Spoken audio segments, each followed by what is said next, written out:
Hi again, it's Marcy Davis from Quick Start Piano, where adults learn by playing the music they love most.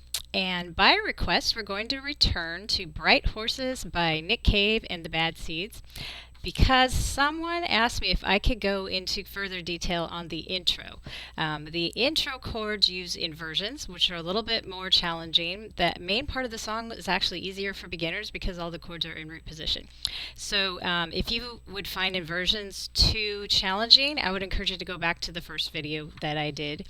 We're going to be working off of this chord sheet here. And you can find a copy of this at ultimateguitar.com, and we're going to be looking at these four chords for the intro. So we've got C minor, B flat, E flat, and A flat. And I'm going to switch my camera view to overhead to give you a better view of what we're doing. Okay, so we've got these chords C minor, B flat, E flat, and A flat. Only they are not here in root position C minor, a root position B flat, a root position E flat, and a root position A flat. That doesn't sound quite like what the recording is doing because the recording is mixing up the notes. And one of the things I notice is that most of these chords are actually using the root in the middle with a couple of exceptions. So if you take your left index finger and point it at the C and then make a C minor that way, C, E flat, G, that will be our first chord. And then if you move your hand and point your index finger at the B flat, that will be our next chord, B flat, D, F. So I'm spelling it from the root, but I'm playing it this way. So we've got chord 1, chord 2, and then we're going to do the same thing with the E flat. So point here, E flat, G, B flat. And then here comes the exception. We're going to put our pinky on A flat. We're back to root position.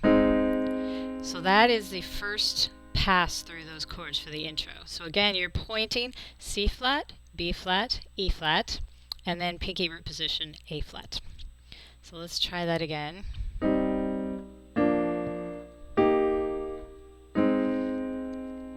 Now that might be, depending on how long you've been playing, that might be a little bit challenging to get your fingers to do all of that. And so one of the ways you could do it is you could split it between the hands. And the easiest way might be to keep that pointer finger going and just let your right hand play the top note.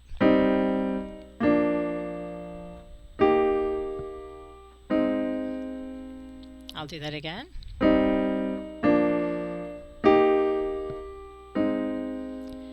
There's more than one way you could split it between the hands. Now I'm going to also play this with the right just so you can see what it would look like. In this case, it will be your middle finger that points at the root. And then here's the B flat and the E flat, and then your thumb for the root. So one more time.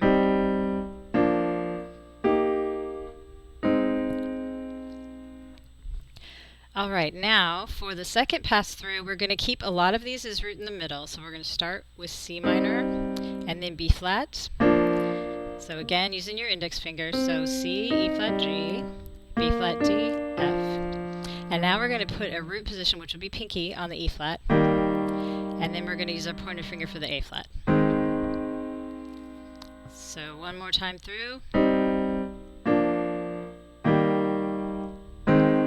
And let's see, what would I do if I was going to do...